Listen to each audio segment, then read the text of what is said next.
The streets are no longer alive with crowds. They are filled with the unemployed, drowning in debt.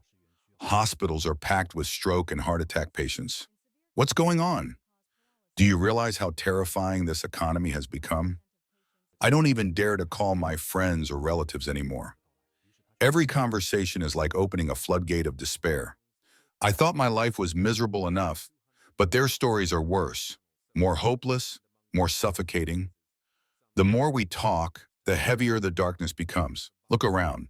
Businesses are shutting down everywhere. Entire industries collapsing.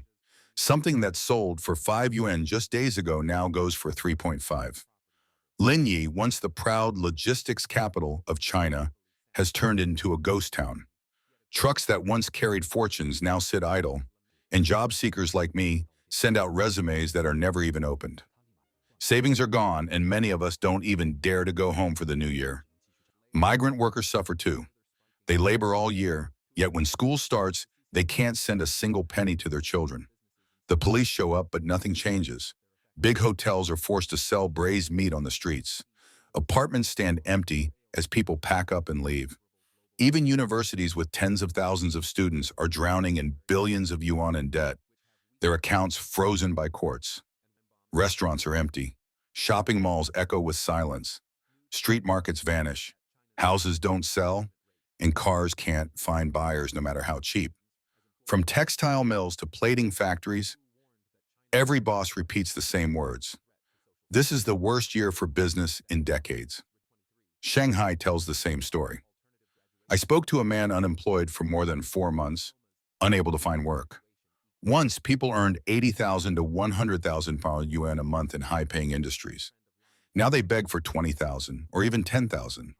A Didi driver from Hunan told me he barely survives, drowning in rent, expenses, and fines. For ordinary people, survival itself has become the only dream. Factories are collapsing, one after another.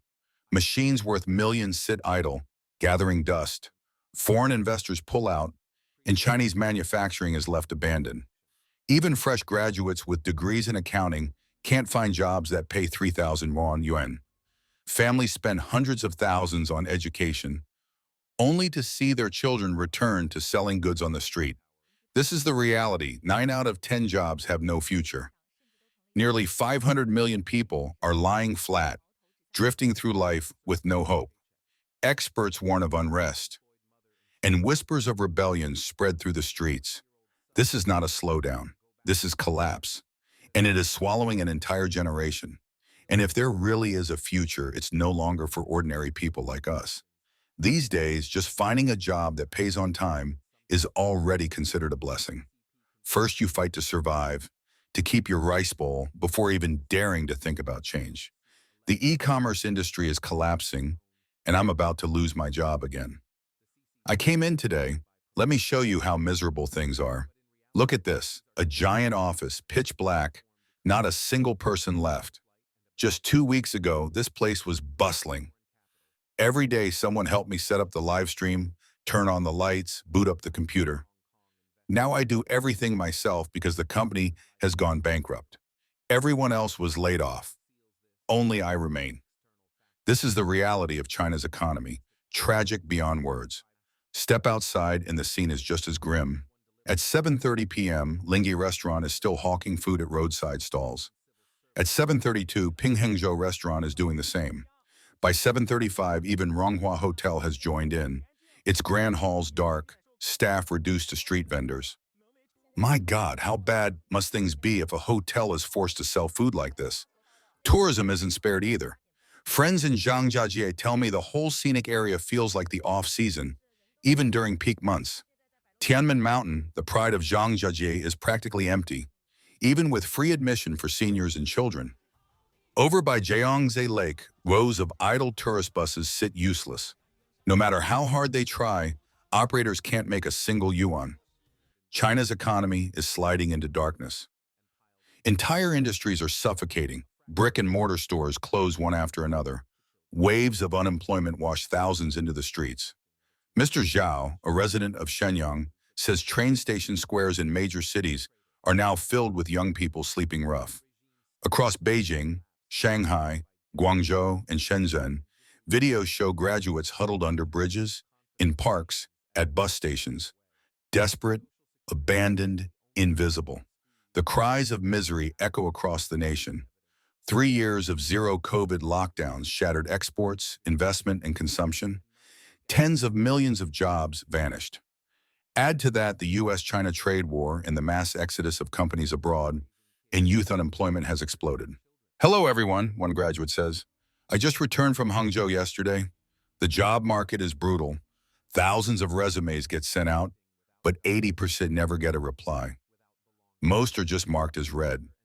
Actual interview invitations are rare. Hangzhou is supposed to be the heart of e-commerce, but even applying for basic operations roles, there's nothing. Every day I refresh my phone, waiting for a message that never comes. If you're heading there to find work, prepare yourself. It will break you. My best friend is still holding on in Hangzhou. I pray she gets a job soon. As for me, I had to leave. There's no work left. The population is shrinking. Real estate has collapsed. Factories close earlier every year. This year, some shut down in August, months before Lunar New Year. How are people supposed to live?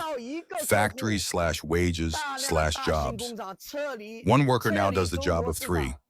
Just next door, they laid off 40 of 100 workers. Everyone left works themselves to the bone just to avoid being next. But no matter how much effort you give, the company doesn't change.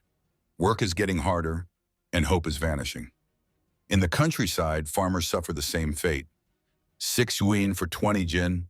That's 30 cents a pound. Is there any profit left? A vendor says. No, only losses. Scallions, 40 cents. Everything is sold at a loss. They smile bitterly, but their voices tremble with despair. Small businesses are collapsing under the pressure. Today is my last day, says one shop owner. Foreign trade is dead, domestic consumption has crashed, and ordinary people have no money left to spend. Who suffers in the end? Us. Layoffs, pay cuts, debts piling higher and higher.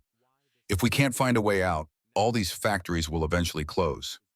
Even Tianjin, once a hub of vitality, is fading. Reports show flights costing just over 100 yuan, yet no passengers. High-speed train carriages run empty. On Binjiang Road, the busiest street in Tianjin, you can now buy a full fast food meal for just 10 yuan. Think about it. This is how far the economy has fallen. Factories and businesses are collapsing one after another in China's major cities. Once bustling industrial zones now stand silent, filled with abandoned equipment and empty workshops. Unemployment has soared to levels unseen in decades, leaving millions with no steady income.